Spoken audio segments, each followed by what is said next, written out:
ونعوذ بالله من شرور أنفسنا ومن سيئات أعمالنا من يهده الله فلا مضل له ومن يضلل فلا هادي له وأشهد أن لا إله إلا الله وحده لا شريك له وأشهد أن محمدًا عبده ورسوله أما بعد فإن خير الحديث كتاب الله وخير الهدي هدي محمد صلى الله عليه وسلم وشر الأمور محدثاتها وكل محدثة بدعة وكل بدعة ضلالة وكل ضلالة في النار. أعوذ بالله السميع العليم من الشيطان الرجيم من همزه ونفخه ونفثه. بسم الله الرحمن الرحيم. قال الله عز وجل في محكم تنزيله: إن الذين قالوا ربنا الله ثم استقاموا تتنزل عليهم الملائكة ألا تخافوا ولا تحزنوا وأبشروا بالجنة. وقال تعالى في مقام آخر: وَإِذْ تَأَذَّنَ رَبُّكُمْ لَئِن شَكَرْتُمْ لَأَزِيدَنَّكُمْ. مختصر حمد و ثنا اللہ وحدہ لا شریک کی ذات و برکت کے لیے، اور درود و سلام اللہ کے آخری نبی محمد الرسول اللہ صلی اللہ علیہ وآلہ وسلم کی ذات گرامی پر حمد و ثنا اور درود و سلام کے بعد اللہ رب العزت کا جتنا بھی شکر ادا کیا جائے کم ہے کہ اللہ رب العزت نے ہم سب کو رمضان المبارک جیسی نعمت عطا فرمائی. اس میں ہم نے جو بھی عبادات کرنے کی کوشش کی ہے، نوافل ادا کیے ہیں، رمضان کے روزے رکھے ہیں، قیام اللیل کیا ہے، ذکر اذکار کیے ہیں، قرآن کی تلاوت کی ہے، اللہ سے دعا ہے کہ اللہ رب العزت ہم سب کے ان تمام اعمال کو اپنی بارگاہ میں قبول فرمائے اور ہمیں ہمیشہ ایسا مسلمان بننے کی توفیق عطا فرمائے جس طرح کا ہم رمضان میں بننے کی کوشش کرتے ہیں. ایک دو بنیادی باتیں موضوع کے شروع کرنے سے پہلے اپنے ذہن میں رکھ لیجئے. پہلی بات تو یہ ہے کہ مسلمان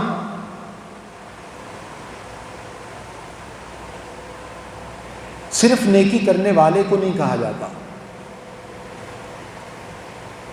مومن صرف نیکی کرنے والا نہیں ہے. تقوی صرف نیکی کرنے کا نام نہیں ہے. رمضان میں اللہ تعالیٰ کی طرف سے خاص پیکج اناؤنس کیا جاتا ہے جس کی وجہ سے انسان حتی الامکان تھوڑی سی کوشش کر لے تو انسان بے شمار گناہوں سے اپنے آپ کو بچا لیتا ہے اور نیکی کی طرف لگا لیتا ہے.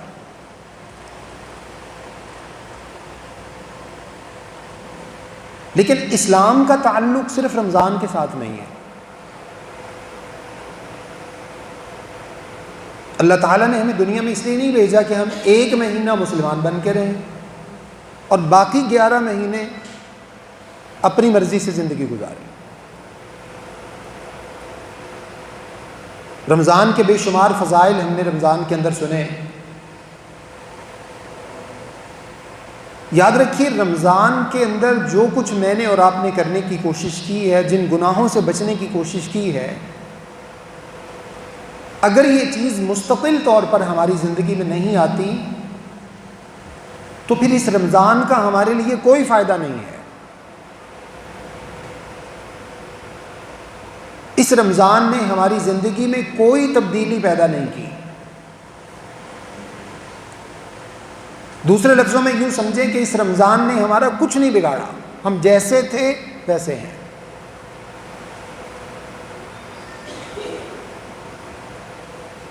ہمیں اس بات کے اوپر فخر ہے کہ اللہ رب العزت نے ہم سب کو مسلمان پیدا کیا ہے. مسلمان کا معنی کیا ہے؟ ہمیں اللہ نے ایمان کی دولت سے نوازا ہے۔ ایمان کا معنی کیا ہے؟ مسلمان، مومن، اسلام اور ایمان کا معنی یہ ہے کہ انسان کی ساری زندگی اللہ رب العزت کی فرما برداری سے عبارت ہو۔ ایسا تو نہیں ہے نا کہ اللہ رب العزت نے رمضان میں ہمیں کہا کہ اب تم سارے گناہ چھوڑ دو، جیسے چند مثالیں ہمارے بارے میں معروف ہو گئی ہیں۔ کسی شخص نے سود کے کاروبار کا سلسلہ شروع کر رکھا تھا، اس کے پاس کوئی سود کی رقم لوٹانے کے لیے گیا تو اس نے کہا ابھی میرا روزہ ہے، جاؤ واپس چلے جاؤ، ابھی چلے جاؤ، مغرب کے بعد آنا، کیونکہ یہ سود کا لین دین ہے، یہ روزے کے ساتھ نہیں کیا جا سکتا، جب روزہ کھل جائے گا تو اس کے بعد کر لیں گے۔ ہمارے ایمان کی یہی کیفیت ہے۔ اسی طرح یہ لوگوں کو کہنے کا موقع ملا کہ آپ تو بڑے خوش قسمت لوگ ہیں کہ آپ کو صرف 1 مہینہ رمضان کا اخلاقیات کی پابندی کرنا پڑتی ہے، جھوٹ سے بچنا پڑتا ہے، شراب نوشی سے، گناہوں سے بچنا پڑتا ہے۔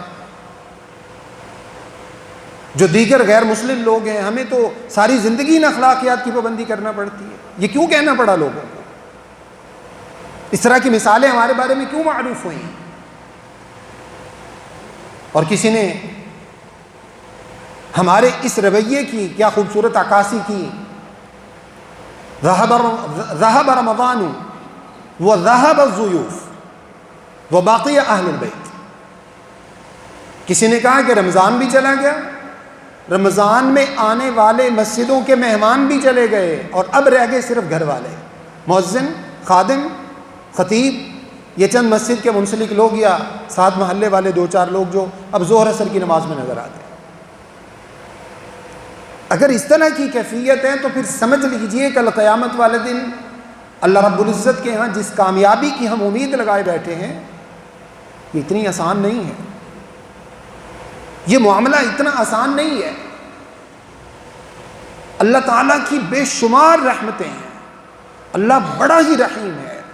اللہ نے فرمایا کہ رحمتی وسعت کل شیء، میری رحمت نے ہر چیز کو اپنے احاطے میں لیا ہوا ہے، ہر چیز کے اوپر حاوی ہے۔ اللہ رب العزت کی رحمت ہر چیز سے زیادہ ہے۔ ہم جتنے بھی گناہ ہم سے سرزد ہو جائیں، جتنی بھی کوتاہیاں خطائیں ہم سے سرزد ہو جائیں، اللہ تعالیٰ کی رحمت ان تمام خطاؤں سے زیادہ ہے۔ لیکن ہمارے اندر کوئی اس طرح کی کوالٹی تو پیدا ہونا کہ ہم اللہ تعالیٰ کی رحمت کے حصول کے مستحق بن سکیں۔ اگر یہ چیز ہمارے اندر پیدا نہیں ہوتی تو معاملہ مشکل ہے۔ اللہ رب العزت نے اسی وجہ سے جو آیات میں نے آپ کے سامنے تلاوت کی ہیں، اللہ رب العزت نے ارشاد فرمایا، یاد رکھو ان الذین قالوا ربنا اللہ ثم استقاموا فلا خوف علیہم ولا هم يحزنون۔ دوسری آیت میں ارشاد فرمایا ان الذین قالوا ربنا اللہ ثم استقاموا تتنزل علیہم الملائکہ الا تخافوا ولا تحزنوا وابشروا بالجنہ التی کنتم توعدون۔ اللہ رب العزت نے ایمان والوں کے بارے میں بڑی ہی خوبصورت بات ارشاد فرمائی۔ اللہ نے فرمایا کہ ایمان والے جو ایمان لے آتے ہیں اور ایمان لانے کے بعد ثم استقاموا، پھر ان کی ساری زندگی ایمان کے مطابق گزرتی ہے، ساری زندگی۔ ثم استقاموا، پھر وہ استقامت اختیار کر لیتے ہیں، تو نتیجہ کیا نکلتا ہے؟ اللہ رب العزت فرماتے ہیں فلا خوف علیہم ولا هم يحزنون، نہ ان پر زندگی میں کسی قسم کا کوئی خوف ہوگا، نہ کل قیامت والے دن ان کو کسی غم کا سامنا کرنا پڑے گا۔ اور دوسری آیت میں ارشاد فرمایا کہ یقیناً وہ لوگ جنہوں نے یہ کہہ دیا کہ ہمارا رب اللہ رب العزت ہے، ثم استقاموا، پھر اس بات کے اوپر قائم ہو گئے، استقامت اختیار کر لی۔ شاید سہل بن سعد رضی اللہ تعالیٰ عنہ اللہ کے رسول صلی اللہ علیہ وسلم سے عرض کرتے ہیں، اللہ کے نبی صلی اللہ علیہ وسلم مجھے تو وصیت فرمائی ہے۔ آپ نے ارشاد فرمایا قل ربی اللہ ثم استقم۔ یہ 2 باتیں، نمبر 1 اس بات کا اقرار کر لو کہ میرا رب اللہ رب العزت ہے، میں اس اللہ رب العزت کا بندہ اور اس کا غلام، اور اس کے بعد زندگی بھر اس وعدے کی پاسداری کر لو، اس کے اوپر قائم ہو جاؤ، استقامت اختیار کر لو۔ اس کا نتیجہ یہ نکلے گا کہ اللہ رب العزت تمہیں جنت میں داخل کروا دے گا۔ دو باتیں بظاہر بڑی چھوٹی چھوٹی سی ہیں، جب ہم یہ کہتے ہیں کہ میرا رب اللہ رب العزت ہے، ایمان اور اسلام کی ہم بات کرتے ہیں، مسلمان ہونے کا ایمان، مومن ہونے کا دعویٰ کرتے ہیں، تو یہ صرف ایک لفظی دعویٰ نہیں ہے، صرف زبانی کلامی دعویٰ نہیں ہے، یہ اللہ تعالیٰ کے ساتھ ایک بہت بڑا کمٹمنٹ ہے، ایک ایگریمنٹ ہے اللہ رب العزت کے ساتھ۔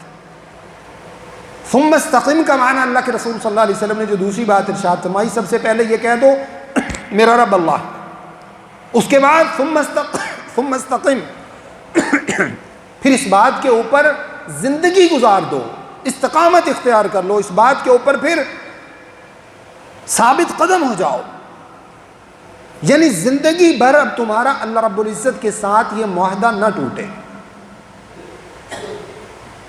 اس بات کی رسول اللہ صلی اللہ علیہ وسلم نے وصیت فرمائی ہے، اور اللہ رب العزت نے ارشاد فرمایا کہ جو لوگ یہ کہہ دیتے ہیں ان الذین قالوا ربنا اللہ، جو یہ کہہ دیتے ہیں کہ ہمارا رب اللہ ہے، ثم استقاموا، پھر اس بات کے اوپر استقامت اختیار کرتے ہیں، اپنی زندگی اس کے مطابق گزارتے ہیں، تو نتیجہ کیا نکلتا ہے؟ تتنزل علیہم الملائکہ الا تخافوا ولا تحزنوا وابشروا بالجنہ التی کنتم توعدون۔ 4 خوشخبریاں اللہ رب العزت نے بیان فرمائی ہیں اس بندے کے لیے جو صرف رمضان کا مسلمان نہیں ہوتا، جو زندگی بھر کا مسلمان ہوتا ہے،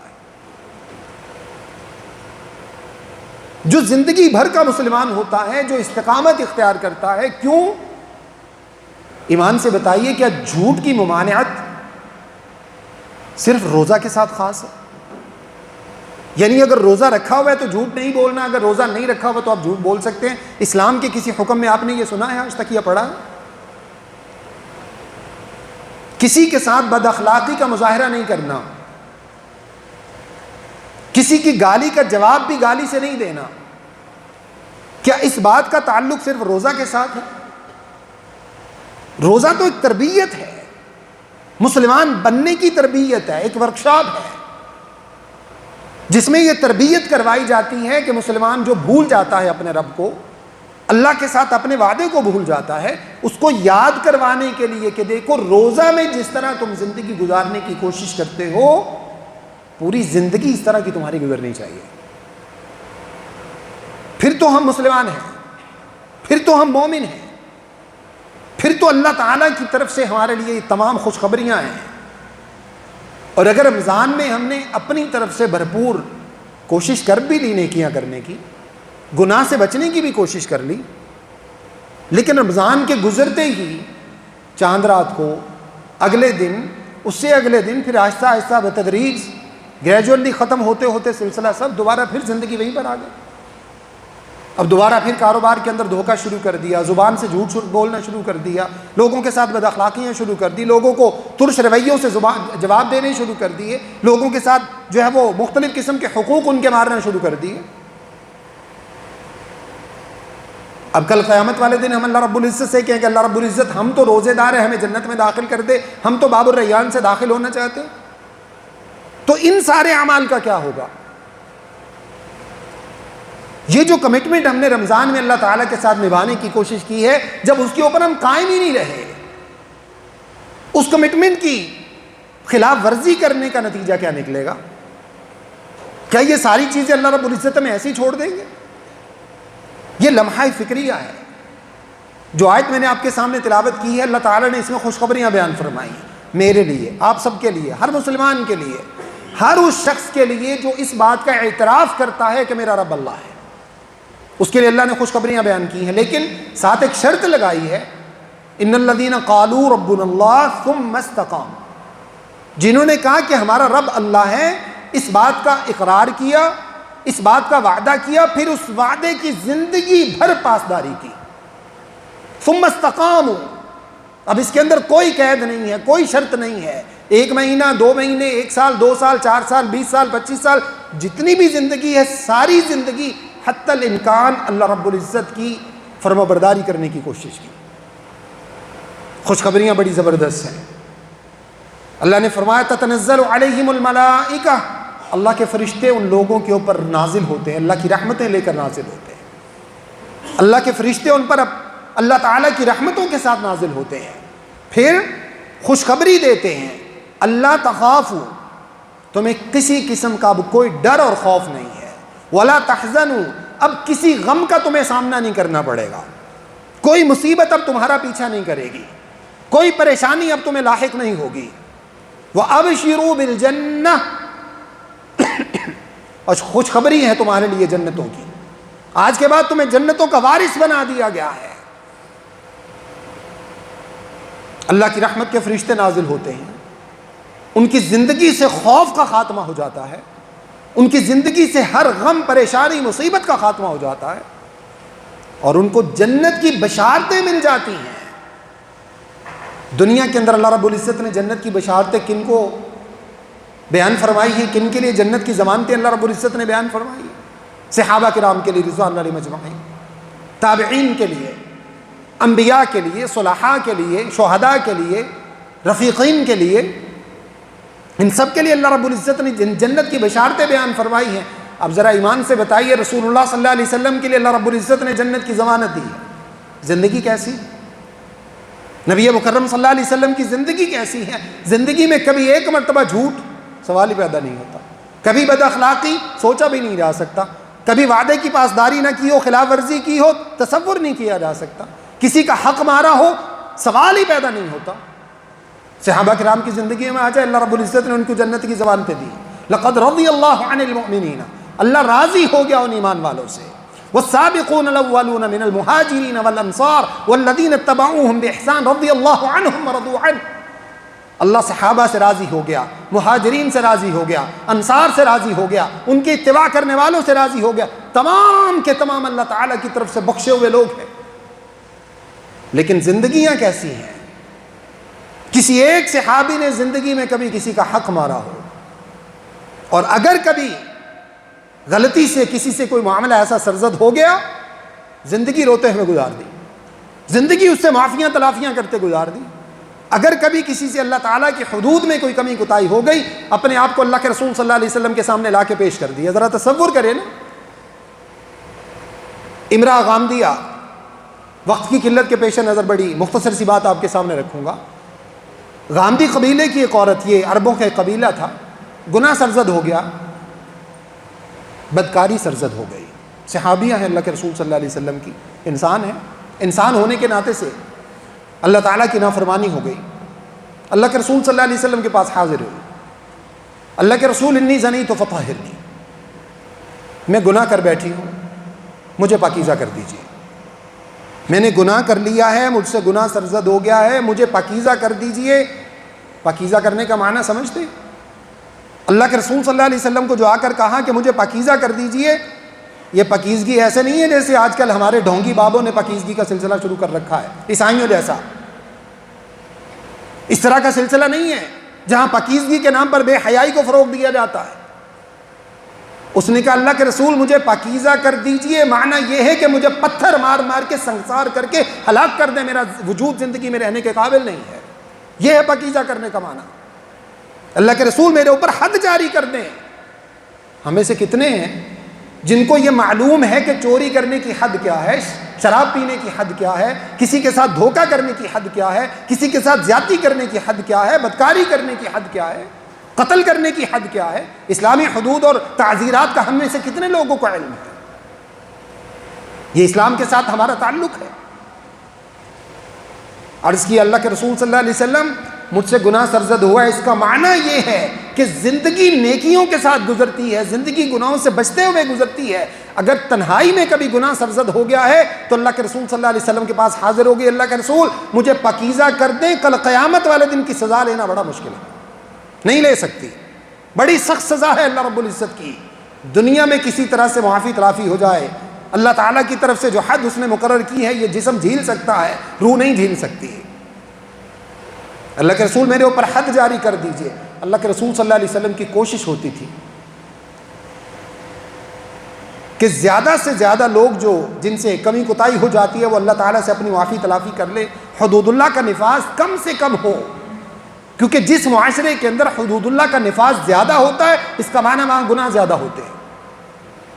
لیکن اب تھوڑا سا اپنے معاشرے کے بارے میں سوچیں گے، یہ سوال پیدا ہونا ہے کہ فطرتی امر ہے کہ ہمارے معاشرے میں تو حدود اللہ کا نفاذ ہی نہیں ہے۔ اللہ کی قسم اسی چیز کا وبال ہے ہمارے معاشرے کے اوپر جو اللہ کی حدود کا نفاذ نہیں ہے، اسی چیز کا وبال ہے۔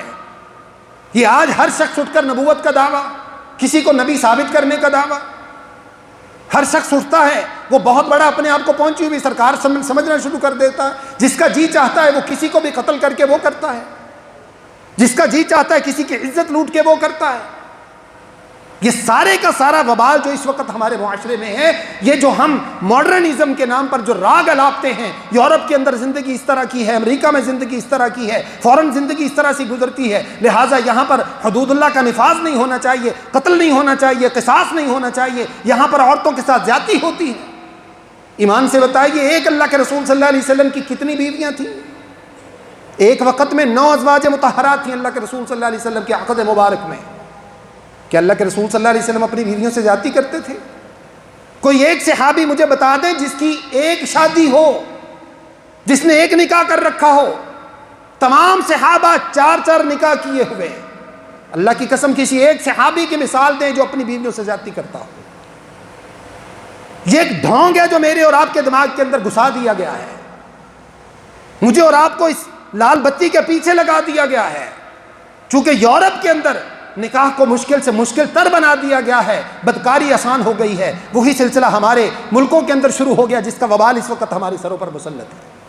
مہنگائی کی صورت میں، اللہ تعالیٰ سے نہ ڈرنے والے حکمرانوں کی صورت میں، مختلف قسم کی جو ہے وہ بدامنی کی صورت میں، یہ سارے کا سارا اللہ رب العزت کی حدود اللہ کا جو ہم مذاق اڑاتے ہیں، حدود اللہ کی جو ہم تنقیص کرتے ہیں، حدود اللہ کو توڑتے ہیں، اللہ کی حدوں کو توڑتے ہیں، جس کے بارے میں اللہ نے فرمایا تھا تلک حدود اللہ فلا تقربوها فلا تعتدوها، یہ اللہ کی حدیں ہیں، ان کے قریب بھی نہ پھٹکنا، کبھی ان سے آگے نہ گزرنا، اگر آگے گزرو گے تو اللہ رب العزت کے عذاب مسلط ہو جائیں گے تمہارے اوپر۔ یہ اس چیز کا وبال ہے ہمارے اوپر۔ اللہ کے رسول صلی اللہ علیہ وسلم سے عرض کیا اللہ کے رسول میرے اوپر حد جاری کر دیں، مجھ سے گناہ ہو گیا ہے۔ اس کا معنی یہ کہ زندگی گناہوں میں نہیں گزرتی، زندگی پاکیزہ گزرتی ہے، زندگی نیکیوں کے ساتھ گزرتی ہے، لیکن اللہ کے رسول ایک گناہ ہو گیا ہے، اللہ کی بندی ہوں، اس کی باندی ہوں، گناہ سرزد ہو گیا ہے، اس کے سامنے آنکھیں اٹھانے کو جی نہیں چاہتا، عبادت کرنے کو جی نہیں چاہتا، کس منہ سے جا کے اس کے سامنے نماز پڑھوں، میں تو گناہگار ہو چکی۔ یہ احساس، اس احساس کا نام ایمان ہے۔ ہم میں سے ہر شخص اس امرأہ غامدیہ رضی اللہ تعالی عنہا، اللہ رب العزت اس کے اوپر کروڑوں رحمتیں نازل فرمائے، اس خاتون کے اس کردار کو دیکھ کر ہم سب اپنے آپ کو آئینے میں دیکھ سکتے ہیں میرا اور آپ کا ایمان کس طرح کا ہے۔ اس احساس کا نام ایمان ہے۔ اللہ کے رسول صلی اللہ علیہ وسلم ارشاد فرماتے ہیں مومن تو وہ ہے جب اس سے گناہ سرزد ہو جاتا ہے تو ایسے لگتا ہے جیسے وہ پہاڑ کے نیچے بیٹھا ہے اور پہاڑ اس کے سر پر ابھی گر جائے گا۔ اور فرمایا کہ فاسق وہ ہے کہ جب وہ گناہ کر لیتا ہے تو اس کو یوں لگتا ہے میرے ناک کے اوپر مکھی بیٹھی ہے، ذرا سا یوں کروں گا تو مکھی اڑ جائے گی، اس سے زیادہ اس فاسق شخص کو گناہ کا احساس نہیں ہوتا۔ اگر ہماری کیفیت یہ ہے کہ گناہ کرنے کے بعد ہمارے دلوں میں احساس نہیں ہے تو پھر سمجھ لیجئے کہ ایمان نام کی کوئی چیز نہیں ہے، پھر اس طرح کے رمضان 20 بھی گزر جائے ہماری زندگی میں کوئی فائدہ نہیں۔ عرض کیا اللہ کے رسول صلی اللہ علیہ وسلم مجھے پاکیزہ کر دیجئے۔ اللہ کے رسول صلی اللہ علیہ وسلم نے تفصیلی روایت ہے، اس کو ایک مرتبہ واپس بھیجا، فرمایا جب بچے کی پیدائش ہوگی پھر آنا، وہ بچے کی پیدائش پھر آ گئی، اللہ کے رسول صلی اللہ علیہ وسلم نے پھر واپس بھیجا، کہا جب بچہ کھانے کے قابل ہو جائے گا پھر آ جانا، 4 مہینے کا بچہ ہے ابھی، اور اس کے ہاتھ میں روٹی کا ٹکڑا دیا ہوا کھانے کے لیے۔ ہمارے تو 12 سال کے ہو کر بھی روٹی نہیں کھاتے نا، اتنے ہم نے نازک پالے ہوئے ہیں۔ اللہ کی قسم جن کے جسموں کو ہم بچا بچا کر رکھ رہے ہیں، ان کی روحیں زخمی ہو رہی ہیں، ان کی روحوں کے اندر ایمان نہیں بچتا جا رہا، جن کے جسموں کی ہم حفاظت کرنے پہ تلے ہوئے، 4 مہینے کا بچہ ہاتھ میں روٹی کا ٹکڑا دیا ہوا۔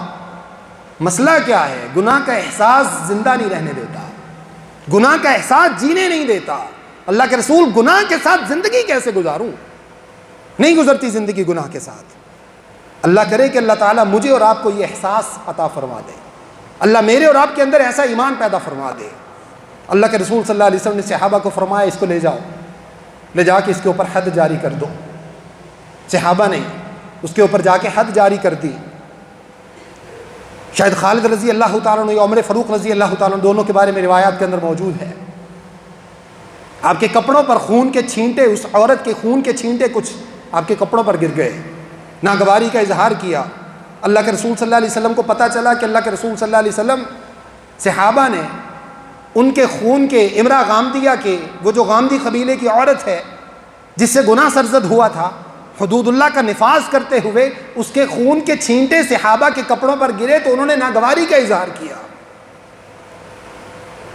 شفیع المذنبین، رحمت للعالمین، سارے جہانوں کے لیے جو رحمت بن کر آئے تھے، ارشاد فرمایا انہا تابت توبتا لو اقسمت علی المدینۃ لکفت، او کما قال صلی اللہ علیہ وسلم، فرمایا میرے صحابہ تم کیا اس عورت کو معمولی عورت سمجھتے ہو جس کو گناہ نے کبھی زندگی میں چین نہیں لینے دیا؟ تم اس کو معمولی عورت سمجھتے ہو؟ اس عورت نے اتنی بڑی توبہ کی ہے، انہا تابت توبتا لو اقسمت علی المدینۃ لکفت، اگر پورے مدینہ پہ تقسیم کر دی جائے، پورے مدینہ کے گناہگاروں کو اللہ اس کی برکت سے معاف فرما دے۔ یہ گناہ کا احساس ہے۔ اگر یہ احساس میرے اور آپ کے اندر کسی کا حق کھانے کے بعد موجود ہے، کسی کے ساتھ زیادتی کرنے کے بعد موجود ہے، کسی کے ساتھ بد کلامی کرنے کے بعد موجود ہے، کسی کے ساتھ بد اخلاقی کرنے کے بعد موجود ہے، جھوٹ بولنے کے بعد موجود ہے، کسی کی غیبت کرنے کے بعد موجود ہے، کسی کے پر بہتان باندھنے کے بعد یہ گناہ کا احساس موجود ہے، شراب پینے کے بعد یہ گناہ کا احساس ہوتا ہے، چوری کرنے کے بعد گناہ کا یہ احساس ہوتا ہے، تو سمجھ لیجئے ایمان کی کوئی رمق باقی ہے۔ اور اگر نہیں تو پھر آج بھی وقت ہے اللہ سے توبہ کر لیں، پھر اپنے ایمان کی فکر کر لیں، اللہ مجھے بھی ایسا ایمان عطا فرمائے، آپ کو بھی ایسا ایمان عطا فرمائے۔ پھر ضرورت ہے اس بات کی کہ اللہ تعالیٰ کے سامنے توبہ کی جائے، ورنہ حدیث رسول میں صلی اللہ علیہ وسلم، اللہ کے نبی صلی اللہ علیہ وسلم نے ارشاد فرمایا، بڑی تفصیلی روایت ہے، مختصر طور پر آپ کے سامنے رکھتا ہوں، فرمایا تم جانتے ہو حقیقی غریب کون ہے؟ حقیقی غریب شخص، حقیقی مفلس کون ہے؟ قلاش کون ہے؟ جس کے پلڑے میں کچھ نہیں ہوتا وہ کون ہے جانتے ہو؟ جیسے ہم دنیا میں سمجھتے ہیں فلاں تو بیچارہ اس کی بھی کوئی زندگی ہے، فرمایا جانتے ہو حقیقت میں ایسا غریب شخص کون ہے؟ صحابہ نے عرض کیا اللہ کے رسول صلی اللہ علیہ وسلم لا درہم لہ ولا دینار، جس کے پاس درہم نہ ہو، جس کے پاس دینار نہ ہو۔ اللہ کے رسول صلی اللہ علیہ وسلم نے ارشاد فرمایا نہیں، المفلس من امتی من یاتی یوم القیامت بصلاۃ وصیام وزکاۃ وحج، او کما قال علیہ الصلوۃ والسلام، فرمایا میری امت میں مفلس وہ ہے، غریب وہ ہے، حقیقت میں قلاش وہ ہے، حقیقت میں لٹا پٹا وہ ہے جو کل قیامت والے دن نمازیں لے کر آئے گا، روزے لے کر آئے گا، زکوٰۃ لے کر آئے گا، حج لے کر آئے گا، صدقات لے کر آئے گا، یہ سب کچھ اس کے کھاتے میں موجود ہوگا، لیکن اس کے ساتھ اللہ کے رسول صلی اللہ علیہ وسلم نے ارشاد فرمایا وَيَأْتِي قَدْ شَتَمَ هَذَا وَأَكَلَ مَالَ هَذَا وَسَفَكَ دَمَ هَذَا وَضَرَبَ هَذَا، او کما قال علیہ الصلوۃ والسلام۔ اور اللہ کے رسول صلی اللہ علیہ وسلم نے فرمایا ساتھ میں کیفیت یہ ہوگی، ایک کا مال کھایا ہوا، ایک کے اوپر بہتان باندھا ہوا، ایک کو گالیاں نکالتا تھا، ایک کا خون بہایا ہوا، چوتھے کو قتل کیا ہوا، مختلف قسم کی زیادتیاں بھی ساتھ میں لے کر آئے گا۔ اور اس کے بعد اللہ کے رسول صلی اللہ علیہ وسلم نے ارشاد فرمایا فَيُعْطَى هَذَا مِنْ حَسَنَاتِهِ وَهَذَا مِنْ حَسَنَاتِهِ وَهَذَا مِنْ حَسَنَاتِهِ۔ اب جتنے لوگوں کے ساتھ اس نے زیادتیاں کر رکھی تھیں، نمازیں ایک کو دے دی جائیں گی، روزے دوسرے کو دے دیے گئے، زکاتیں تیسرے کو دے دی گئی، صدقات چوتھے کو دے دیے گئے، حج ایک اور کو دے دیا گیا، خالی ہو چکا ہے، کچھ نہیں بچا اب اس کے پاس۔ یہ نمازیں، روزے، زکات، یہ سب کچھ کرنے والا، یہ اعمال اپنے ساتھ قیامت والے دن لانے والا، کچھ نہیں بچا، خالی ہو چکا ہے۔ اللہ کے رسول صلی اللہ علیہ وسلم نے ارشاد فرمایا ابھی تک حقوق لینے والے باقی ہیں، یہاں تو فائلوں کی پوری لسٹ، لمبی لائن لگی ہوئی ہے جن کی فائلوں پر اس نے جو ہے وہ قبضے کر کے اپنی سوسائٹی بنا رکھی تھی، الیاذ باللہ من ذالک۔ یہ ایک مثال ہے، ہماری پوری زندگیاں اس طرح سے گزر رہی ہیں۔ اللہ کے رسول صلی اللہ علیہ وسلم نے ارشاد فرمایا فَإِنْ فَنِيَتْ حَسَنَاتُهُ، نیکیاں ختم ہو چکی ہیں، حقوق لینے والے ابھی باقی ہیں، أُخِذَ مِنْ خَطَايَاهُمْ فَطُرِحَ عَلَيْهِ، اب جتنے باقی ہیں ان سب کے گناہ اٹھا اٹھا کے اس کے پلڑے میں ڈالے جائیں گے، اس کے گناہ بھی ڈال دیے، اس کے گناہ بھی ڈال دیے، کس کے کھاتے میں؟ نمازی، روزے رکھنے والا، حاجی صاحب، صدقے خیرات کرنے والا، سخی، سخاوت کرنے والا، اس کے کھاتے میں ان کے گناہ اٹھا اٹھا کے ڈالے جائیں گے۔ فطرح علیہ ثم طرح فی النار، اللہ کے رسول صلی اللہ علیہ وسلم نے فرمایا پھر اس کے بعد اس کو کھینچ کر جہنم کے اندر پھینک دیا جائے گا۔ یہ سارے کے سارے اعمال بڑے پسندیدہ ہیں اللہ رب العزت کو اگر ان کے ساتھ مستقل طور پر گناہوں سے بچا جائے، اگر ان کے ساتھ مستقل طور پر وفا کی جائے، زندگی بھر نماز کے احکام کی پاسداری کی جائے، نماز ایسی ہو ان الصلاۃ تنہی عن الفحشاء والمنکر، نماز ایسی ہو ہم گناہ کرنے لگے نماز کھڑی ہو جائے۔ اللہ کے ساتھ کیا وعدہ کر کے ایک صاحب نے بتایا، کہنے لگے میں ایک مرتبہ ایسے بات ہوئی ان سے اسموکنگ چھوڑنے کے حوالے سے، میں نے پوچھا آپ نے اسموکنگ کیسے چھوڑی؟ بڑا مشکل کام ہے، عام طور پہ جو لوگ لگ جاتے ہیں دن میں 3-4 پیکٹ ختم کر دیا کرتے تھے. کہنے ایک مرتبہ میں نماز پڑھی، نماز پڑھنے سے پہلے میں نے پیکٹ عام طور پہ جیسے سگریٹ کا پیکٹ باہر چھپایا اور اندر نماز پڑھنے چلا گیا. مستقل نمازی ہیں ماشاء اللہ، اللہ تعالیٰ ان کو مزید استقامت نصیب فرمائے. نماز پڑھ کے جب باہر نکلا، دعا مانگ کے، بڑے جو ہے وہ اللہ تعالیٰ کے ساتھ بڑی لجاجت سے دعائیں بھی کیں، اور دعا کر کے جب باہر نکلا کہتے فوراً سگریٹ کی طلب ہوئی. میں نے جیسے ہی سگریٹ جلایا، سگریٹ سلگایا، میں نے کہا یہ میں کیا کر کے آیا ہوں اور کیا کرنے لگا ہوں، ابھی کر کے کیا آیا ہوں اور کر کیا رہا ہوں. کہ بس یہ ایمان جاگا، یہ احساس پیدا ہوا، اور یہ اللہ رب العزت 100 قتل کے بعد بھی پیدا فرما دیتے ہیں. یہ ایمان اور یہ احساس ہے. گناہ کے بعد اگر یہ چیز انسان کے اندر پیدا ہو جائے، کہنے لگے میں نے قسم اٹھا لی آج کے بعد ختم ہو گیا سلسلہ، ادھر سے نماز پڑھیں ادھر سے گناہ کریں، کیسے ہو سکتا ہے؟ ایمان یہ ہے. اللہ تعالی ہم سب کو ایسا ایمان عطا فرمائے. ہم گناہ کرنے لگے نماز کھڑی ہو جائے، ہم برائی کرنے لگے ہماری زکوٰۃ دی ہوئی کھڑی ہو جائے. اللہ تعالیٰ کو زکوٰۃ کس وجہ سے دی؟ اللہ کی خاطر. اگر تم نے گناہ ہی کرنا ہے تو اللہ سے دعا ہے کہ اللہ رب العزت مجھے اور آپ سب کو ایسا ایمان اپنے اندر پیدا کرنے کی توفیق عطا فرمائے، اعمال کے ساتھ، اعمال صالحہ کے ساتھ وفا کرنے کی توفیق عطا فرمائے، زندگی بھر گناہوں سے بچنے کی توفیق عطا فرمائے. استغفر اللہ لی و لکم ولسائر المسلمین.